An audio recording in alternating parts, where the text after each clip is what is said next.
Fala, advogado, tudo certo? Meu nome é Edmilson, sou advogado trabalhista há 10 anos. Aqui a gente só fala sobre prática trabalhista. Nessa aula aqui a gente vai falar sobre a execução individual de sentença coletiva. Vou explicar o que que é, se pode ser feito dessa forma e que com certeza é uma grande oportunidade para o advogado que está atuando na área trabalhista. Então, imagine a seguinte situação. O sindicato da categoria ajuizou uma ação trabalhista pleiteando, por exemplo, adicional de salubridade para um certo grupo, né, de substituídos. Essa ação correu, então, por exemplo, foi em 2019. Essa ação correu, demorou, teve recurso de segundo grau, transitou em julgado, deferindo o adicional de salubridade em favor desses substituídos. Então, para esse rol de substituídos, vai ter que ter uma execução para ter essas verbas tanto retroativas quanto futuras, se for o caso. Tá entendendo? Então, vai ter uma execução das verbas retroativas.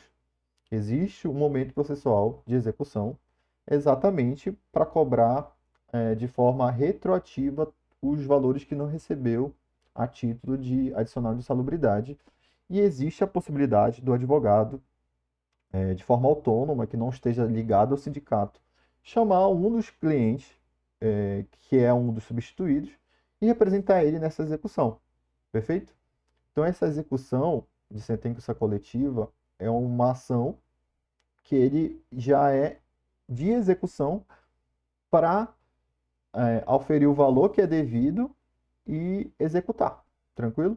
Então, nesse exemplo aí de adicional de salubridade, transitou julgado a ação principal, esse novo advogado vai juizar uma execução para entrar no processo de execução com os cálculos, impugnação e etc. Transitou julgado a homologação dos cálculos, executar esse valor. Você está usufruindo dessa sentença coletiva que teve no processo, entre aspas, principal. Perfeito? A gente vai dar uma olhada aqui na jurisprudência. Execução individual, né, de sentença proferida em ação coletiva, possibilidade, nos termos do artigo 97 do CDC, aplicável por analogia de forma subsidiária em sede trabalhista, por força do artigo 769 da CLT, a liquidação e a execução da decisão proferida em sede de ação coletiva poderão ser promovidos pelos legitimados previstos no artigo 82, referindo ao diploma legal, bem como a vítima ou seus sucessores. Trata-se de legitimação concorrente, portanto, não há impedimento da propositura da ação individual de execução da sentença coletiva pelo substituído processual. Outro sim é competente para a execução, né, o juízo da ação condenatória, quando a execução for coletiva, e o juízo da liquidação da sentença ou da ação condenatória, quando a execução for individual. Nesse sentido, aí vai fundamentar aqui o restante. Outra coisa que é muito importante nesse tipo de caso é que tem um entendimento consolidado que é executado pelo próprio juízo às vezes pode ser executado pelo próprio juízo que teve a sentença condenatória, a sentença principal. Às vezes corre dentro do mesmo processo. No entanto, vale a pena para o advogado fazer o estudo, verificar se já tem outras ações ajuizadas, se ela foi dentro do mesmo processo, se foi em apartado.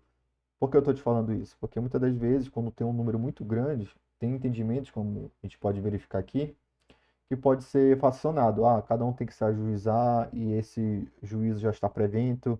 Muitas das vezes está acontecendo a situação que foi determinado que vai ser processado tudo na ação principal. Aí o advogado, defendendo o seu substituto, tem que, substituído, né? Tem que verificar se como é que está procedendo esse tipo de ação. Tranquilo? Se você quiser se profissionalizar e atuar de forma adequada em processo trabalhista, incluindo, né, uma ação de execução de sentença coletiva, confere o link da descrição que com certeza vai te auxiliar na elaboração e também nas formas de lidar com o decorrer desse tipo de processo e qualquer outro na área trabalhista. A gente tem por objetivo aplicar boas práticas e aumentar, né, a chance de êxito dos seus processos. Qualquer dúvida, deixa aqui nos comentários. Valeu e falou!